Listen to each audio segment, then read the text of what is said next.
एक बार ताली बजा दो, दोनों हाथ उठा के माया हो गया रे, माया हो गया,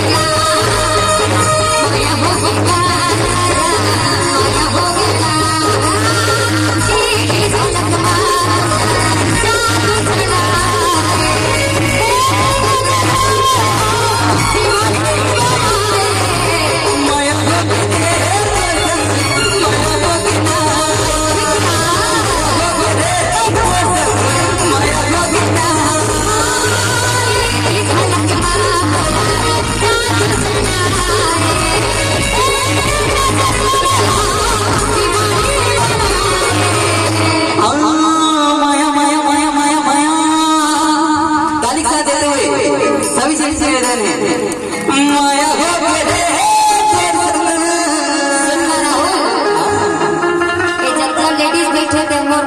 वो खड़े थे मंदर पर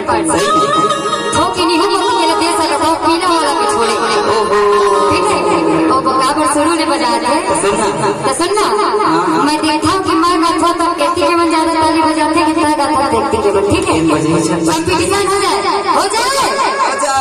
रेडी ना हाँ चल चल चल माया हो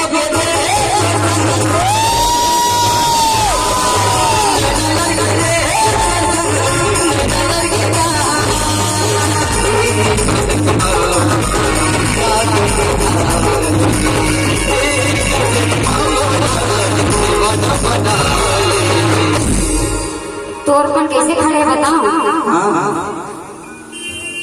तो सुनना मैं बोली देखते ना मोर के मन कैसे उठाई माया हो गए रे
अंगूठी कौन सा वाला देवी है, चांदी वाला या प्लास्टिक वाला?